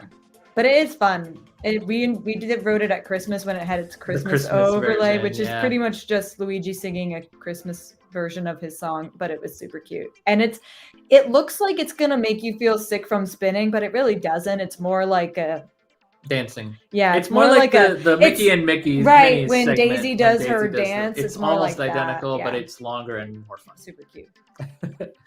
So at this point, if you're following our itinerary, which at this point is kind of crazy, you're looking at probably having had a snack, gotten on Radiator Springs Racers, looked at the neon. Snack is probably not going to hold you over to finish out the day because at this point you're looking at probably 8 or 9 o'clock, right? Right. So we thought this would be not a bad place to throw in a dinner plan. And the one place, there's a lot of places at DCA, honestly, that I might recommend over dinner reservations in Disneyland Park. But there is one place that kind of stood out to us, and that was the Lamplight Lounge. Now, the Lamplight Lounge is Pixar themed, but theming is not its main draw. The main draw is actually the view of the water and the fact that the food is actually pretty good for it being kind of a more loungy, like Nomad Lounge, but Pixar themed. Yeah. It has a more limited menu, but you can definitely fill up on food here. Oh yeah. I mean, you can get like meals. Yeah. You can just get apps and drinks and stuff, or you can get like a full meal. I had a delicious like salmon sandwich or something. Salmon BLT. That's what it was. And I had something steaky. Don't think I finished it. I don't remember what it was. You got I thought you got something spicy, like a spicy That sounds right. Yeah. I remember it being good. I don't remember exactly what it was, but I remember thinking when I saw the menu that it a lot of things looked good. Yeah. So we ordered, I think, one small plate each and then a small plate to split, and that was plenty. It was really, really good. But the theming is a highlight too. Yeah, So if you you walk definitely- in and you're like looking around, you see We like ate on the back porch, which is more lacking in theming than on the inside. But of course, go it's visit. actually that little area with the red roof in the picture. Yeah, Is go walk where we around were. inside, go to the bathroom, check it out. It's really cute. And they're more than happy to let you explore, Yeah. As long as you're not disturbing other people. In case you didn't pick up on it, it's called the Lamplight Lounge because it's the little light. The Pixar light. Yeah. So that's why it's called that. But if you time it right, or you get the reservation right, you can actually have a prime viewing spot for World of Color, which is now called World of Color 1. But to be clear, we haven't watched World of Color 1, but you've seen the original World of Color. You've seen the Christmas version. It's a fantastic fountain show with pyrotechnics. It's beautiful. The Incredicoaster is lit up behind you. The wheel, Mickey's Death Wheel, is also lit up in sync with the show. It's beautiful. We looked into this also, and it's not a bad deal. No. We like doing the dessert parties, but the only thing of it is, since we only had one day at Disneyland to plan for, we thought that the dessert party might lock you into a time chunk that you couldn't bounce back from. But yes, if you're prioritizing shows, this is a great tip. Right, and that's the other thing too. If you are not going for like the full-on exhausting itinerary, and you're like, you know what, after I've done all of these rides, I think I might want to break for a little bit. The dessert party might be a good way to do it because it blocks off like 2 hours for you. Yeah, and you get reserved seating or standing area, I guess, for the show. So that's another great tip.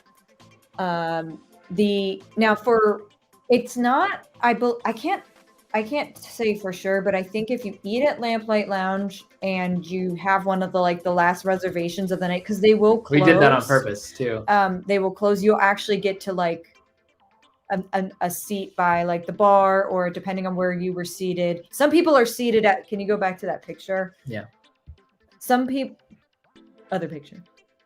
At the Lamplight Lounge. Yeah. Some people, if you're seated because we were underneath the dome kind of area, right? So if you see where the long red roof is, that's where a big table can be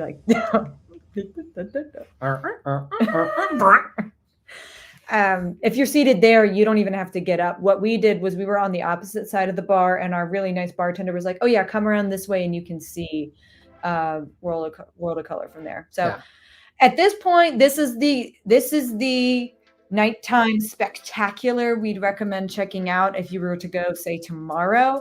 Again, we mentioned at the beginning, if Fantasmic were running, if Disneyland Forever were running, we may have a different suggestion. And actually, I would say in descending order of greatness, it would go Disneyland Forever, Fantasmic, and World of Color 1. But I would put World of Color over Mickey's Mixed Magic or any of the, even the Wondrous Show that I think a lot of people really liked.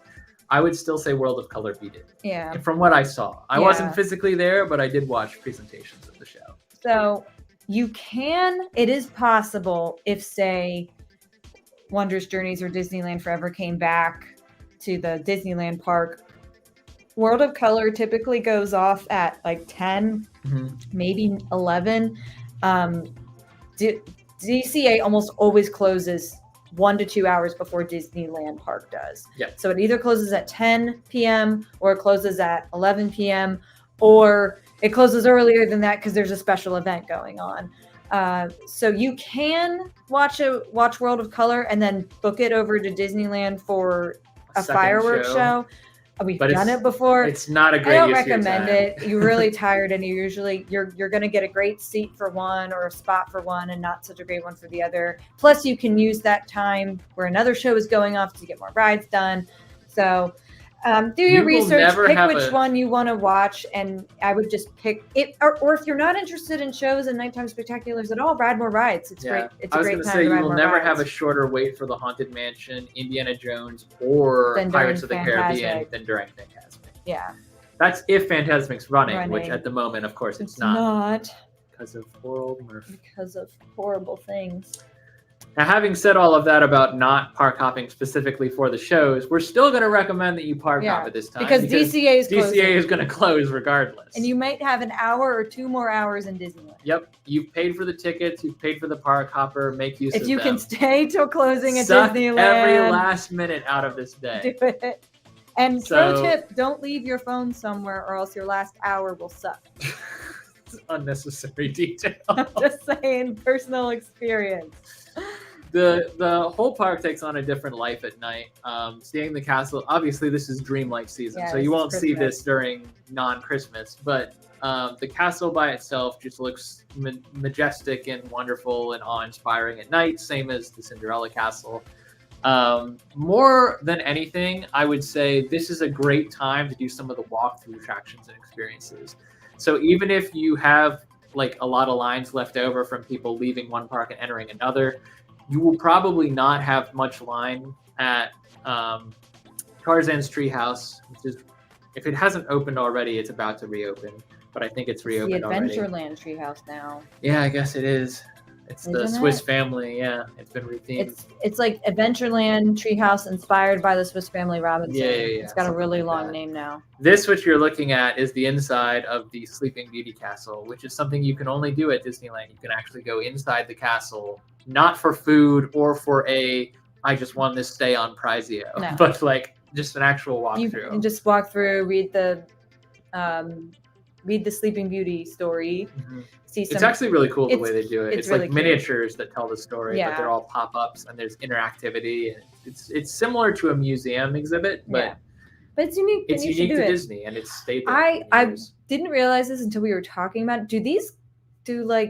Does the castle close early? Like, does it get roped off for like fireworks or something? Sometimes, but they usually unrope it after fireworks. Okay. And it also, anything can close early. So some of this that we're recommending to you might not be available to you on the day of. But if you don't do it now, if you do it at some point, we do recommend checking this out. It's a sweet little walkthrough. There is, I think, like a stroller or wheelchair friendly path as well.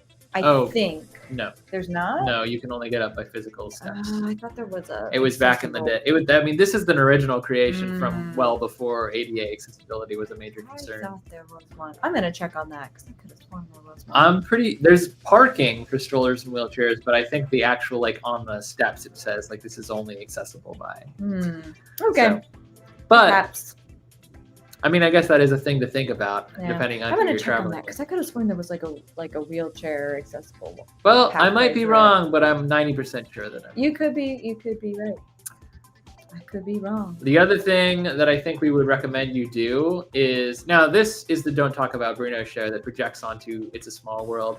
There are other projection shows that have and do go off at the Small World facade, but I would say it's worth walking over to Small World just to look at it. Small World, the facade for Disneyland Small World is so much better than ours. Especially it's after so dark. Big, it's so kinetic. If you're there at Christmas time, you absolutely have to go look at it. The Small World lighting ceremony. But they do have, sometimes they'll have like a projection show. We don't talk about movement. Oh, there's a movie. So there was something. I don't know why that was tickling my brain. Oh, so a movie down low. Like a movie that shows the story, I guess. Okay. So it's it's a substitute experience instead of an actual passage. That makes sense. That's why it was tickling me that there was something there.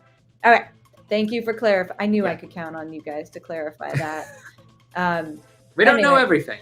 If the line for Small World happens to be really short and you've got time, ride it. It is better. It is a solid 25 minutes, though. Yeah, it's between the line and the actual ride. It's going to eat into your day. But if it's the very last thing you do in Disneyland, I think that's pretty. It's not a bad thing to do. It is different, and we'll touch at the end. We'll touch on some of the stuff that's not on this list. But you got to at least go look at it, and every 15 minutes they'll do the little clock show or whatever.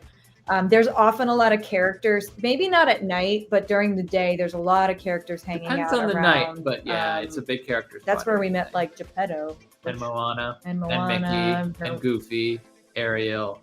We're just listing off all the characters that Did we meet Merida there too? Yes, Merida. Yep, it's a hot spot. Yep. Last but not least, this is your time for any re-rides you want to do. Or if not re-rides, rides that you have not experienced that exist in other forms. Right. So the reason that we have a picture of Space Mountain here is because, and listen to me, like I want you to, this is very important. This is an important piece of information. Everything is better at Disneyland. Every single thing. Splash Mountain used to be better at Disney World. Now, because of the retheme, it looks like it's going to be better at Disneyland. Just based on the layout or and what just, they have planned. Everything is better at Disneyland. The reason that a lot of this stuff, Big Thunder Mountain, Space Mountain, Haunted Mansion, Pirates of the Caribbean, that we didn't put those things on this list is because you only have one day. But throughout your one day, once you've hit all of the must-dos and the original attractions that you can only experience in any form in California, if you have any time left over, Space Mountain and Big Thunder Mountain are so much better. Pirates of the Caribbean is so much better. Haunted Mansion is a little bit shorter, but it is the original venue of the Hatbox Ghost, and he fits much better there. And I like the facade. The facade is much better. Is better, and now with the new queue and the gift shop, it's going to offer a new, like a whole new ride experience, even though the actual interior is going to be the same. Space Mountain has a actual soundtrack. Is on-ride soundtrack. It's very smooth as compared to the Magic Kingdom It's so version. much fun. Pirates of the Caribbean is longer. Pirates is longer. It has the whole bayou scene. Has a double scene. Yep. It has Blue Bayou, which is the equivalent of the San Angel Inn at Epcot. Yep. And so if you've done like the unique stuff you want to do and you want to see what's up with, the attractions that are in both worlds or both parks, this would be a good time. The last like 2 hours. Either fireworks are going off or people are starting to call it quits, and you might be able to get, some good rides in. Also, not for nothing, Space Mountain is a 2-seater at Disneyland, 2 per row instead of 1 per row. So its capacity is a lot better, but it was built second, so it's a lot smoother. It's just so much smoother. And it's fun. It's honestly my favorite ride in Disneyland Park. Honestly, really and truly. And it beats Space Mountain and Magic Kingdom on every possible level. Yeah. But again, these are things that, like, if you have time, you can do. They do get long lines, which is why we recommend having Genie Plus. So towards the end of your day, when you're just scrolling through, you can start picking things. Other examples of stuff that is kind of redundant, but not necessarily the same. Autopia, which is the equivalent of the Tomorrowland Speedway. Really fun. That was what we did the last ride. Yeah, that's when I realized my phone was missing. You only remember the bad times. I just thought about it. It was a fun ride apart from that. Small World we touched on. It has Disneyland specific maquettes. Yes. So you can actually find like Disney characters in the ride, which I think makes it more fun because you can kind of see like, oh, we're in the like Polynesian Hawaii section, and here's Lilo and Stitch and Moana. I don't know if Moana's in it actually, but definitely Lilo and Stitch is in it. Moana's in it. Yeah. We're in France, and here's where, Belle is, and we're in Scotland, and this is where Merida is. It just kind of you do a little character hunt as you're going through, which makes it more interactive. But it's just a fun ride. It was the original too, so they've put the time and effort into maintaining it. It makes Small World and Walt Disney World feel very much like an afterthought. It was. It literally was. The only other thing I wanted to mention was that there is one attraction that is exactly 1-for-1 identical across California and Magic Kingdom, and that is Ariel's Undersea Adventure. Oh yeah, that Skip it. It's the same. We went through, we looked for little details. Is Winnie the Pooh the same besides? No, Winnie the Pooh is different and better at Disneyland. Okay, but like besides the ride vehicle, is the story any different? Yes. And there's more animatronics. Okay. I couldn't remember. Yep, it has an extra scene. It has better effects. The Heffalump and Woozle scene has actual projections and interactivity with the mirrors and whatnot, whereas the Magic Kingdom just has like the lights going in a circle and mirrors here and there. Yeah, it is better. It's better. Pretty much everything is better. So this is your time at this point as the day is winding down to do all your re-rides. If you have it in you to stay until the Kiss Goodnight, that is a nice end cap to your Yeah. day too. They always do something cool with the Kiss Goodnight, whether it's just a little fireworks pop or whether it's a message Usually from it's like Walt. Mickey or something. Yeah. Mickey, yeah, they do sing their Mickey Mouse Club variation to send everyone home. And actually, we had an Uber driver that played that Oh my song gosh, that for us was as we so were- cute. That was the cutest. That was the fastest way to a tip from Disney Fanatics. He Oh had my like gosh. the soundtrack for Radiator Springs Racers and the soundtrack for the close of Disneyland, like in his car stereo. And he was like, And then he pulled. "Are you done with the park for the day?" And we're like, "Yeah." Sadly, he's like, "All right, let me play you out." Yeah. Then. It was so sweet. It was really cute. But Disneyland in one day, that is the That's end. how we would do it. And if you want to know what the grand cumulative totals of all of that, 16 hours from Woo! park open to park close across 2 parks. We've done it before. Yeah. We will do it again. Roughly $355 per person. Woo! Now that is on the high end. I didn't want to be conservative with my estimates because I was like, if it winds up being like you're going on a really busy day, well then you're gonna have to pay through the nose for Genie Plus Yeah. and Lightning Lanes. Your food If you is gonna buy be... 2 individual lightning lanes for like 3 attractions, Yep. yeah, Yep, it yep. probably. So and then tickets range up. The highest that they are during main season is $260 for a Parkhopper for a single day. Yeah. If you buy multiple days, they get cheaper, which is a whole We theme did park. not pay $260. We for a Parkhopper did the not. first time. No, the first time, and I don't think we've ever. It was paid like $260. $130. Yeah. Woo! Good times. It's not a cheap day, but it No. could be cheaper than this, Yes, depending it could on be. when you go. It definitely could be. So that's just a extravagant Yeah. estimate, but based on $25 per meal per person. And remember, you can go, you can walk in, and you can have a great day, completely unplanned. Because that's what we did. We walked in, we had a great Which day. makes it very different from Walt Disney World because those days have come and gone for Sometimes Disney World. just being there, taking it in, getting a churro, whatever you want to do. It's a day at Disneyland. You're going to have a great day. Have fun. Rest when you need to. Make a run for Indiana Jones when it No opens. rest. Only Zool. Yeah. Yeah. Well, again, this is our itinerary. This is how we Yeah. would do it. And if you were going for just one day, you could pick any of these things that we recommended to you and you could build your own itinerary. It's up to you how you have your day. But our day tends to be wildly overloaded because that's what we like to do. We like to make the most of every Yeah. moment. When are we going to come back? The trick is we usually do come back. We often do come back, but there's something always closed or But different when we not come back, everyone so- gets the opportunity to go more than one day. Not everyone can spend the money.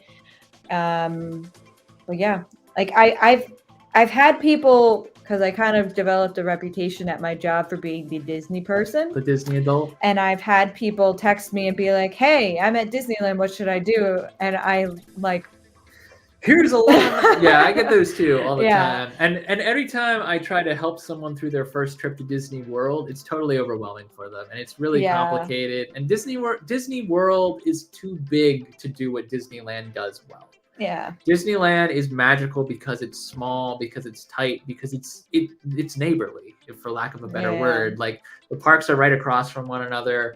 It's easy to do more at Disneyland with or without Genie Plus. It's exceptionally easier to do most things with advanced planning than it is at Disney World. Disney World relies a lot on luck. You could Yeah. plan as much as you want and still have a crap day if the lines are long and your ride goes down when you're not expecting it to. Disneyland, for whatever reason, is magically a perfect day, no matter when you go or how you do it. yeah. We might be a little biased. Might be a little biased. Let's wrap her up. This week's Creator Spotlight, I did want to call out the people who have been to Disneyland most recently. Our friends Mitch and Devin currently are not making new YouTube videos, but they do keep up a pretty healthy Instagram Yeah. presence Have a and nice. have been hearing good things about their TikTok, even though we don't have TikTok Yeah. to confirm. But if you have TikTok, If you have TikTok, you should be check it following. out. Our Florida Passport, again, Mitch and Devin are their names, and they are Florida locals who travel to Disneyland pretty much as their budget allows. And they are great people, wonderful to follow. Mitchie also has a secondary personal Instagram account where he has been posting some baller photography Oh my gosh. recently. He got this camera, what, like last year, 2 years ago? Yeah, MegaCon 2023. Yeah, That's why it was and new. I mean, he just takes fantastic pictures. He's been taking a lot of like the Mardi Gras characters and floats and things like that over at Universal, Yeah. and he just captures like pure joy from these actors. It's a I don't skill. know how, like, it just hits, he gets it. So you should definitely check out both our Florida Passport and Mitchie the Man. Mitch only Same has people, like but yes, but Mitch's post and our Florida Passport, like their shared account, will be share some of his photos. But if you want and to vice versa, he'll share some of our Florida Passport reels. But Yeah. they are both amazing creators, Mitch and but I Devin, think and we've Mitch been- has been posting so much great photos lately. They were There's some a of our shout first content creator connections. out. They were, They are good friends. and they're and always vegan, so special. they've got That's all, true. They see a different side to the parks. They got all the tips on where to get good vegan food and all throughout Orlando. Allie by Cinder Allie Loves Disney is actually a connection that was made through our friend Kaylee at Kaylee. Fantastic Travel, who knew Allie from way back when. When we first got into YouTube and joined the Disney community, Allie was one of the original creators that helped us get started. And she used to live in Disneyland or close to Disneyland. Yeah. Has since moved and isn't as close Isn't anymore, as but close, knows but- Disneyland like the back of her hand. Has a lot of good tips Yeah. and tricks. So definitely check her out, YouTube and Instagram as well. Our next live chat, we have some thoughts, but we don't want to give anything away because we're not sure we can pull it off. So I will tell you that our next live stream is going to be not 2 weeks from today, but actually I think 3 weeks from today, because we're going to a wedding and we're going to need some turnaround time. But we're hoping that y'all will join us for our March live stream as it approaches. And until then, Wait, wait, what? we have to say let the good times roll because it's Mardi Gras. Let the good times roll. Yeah! You seem so confused. I didn't know what you were doing. I was like, what? Is there news? No, I just meant like we have to say let the good times roll. Let the okay? good times roll. Happy Mardi Gras. Happy Mardi Gras or Galentine's or Or whatever the day Galentine's. is for you. Happy Fat Tuesday. I hope you ate something delicious today. And happy Valentine's to those who celebrate it tomorrow. Yeah. Big week ahead. Big week ahead. We already Well- did our Valentine's stuff, so we're done. Oh, we do have, maybe this is not a bad place to end on, is although it's probably minimally overlapped with the Disney crowd, we do have 2 vlogs coming out from our Valentine's Day excursions. We did 2 back-to-back haunts where we were lucky enough to be hosted as media for Valentine's Day special events. So we will be dropping a vlog from Laurel's House of Horrors, Love is Blind event, and from Field of Screams Valentine's Day event in the coming weeks. And then we'll get into a little bit more travel as we get into the spring and summer, more conventions, and maybe a foreign destination. Who knows? Question mark. Shh, spoilers. Thank you guys so much for tuning in. We really appreciate it. If you have any questions for us, feel free to reach out by DM. We would be happy to give Leave some them more in the Disneyland chat. tips. Leave them in the comments. Yep, you can always comment after the fact, but unless you have anything to add. No. We will go ahead and sign it off. Thanks so much, guys. We will talk to you when we talk to you. I'm Tim. I'm Katie. And every day, There's a new adventure. we'll see you again next time.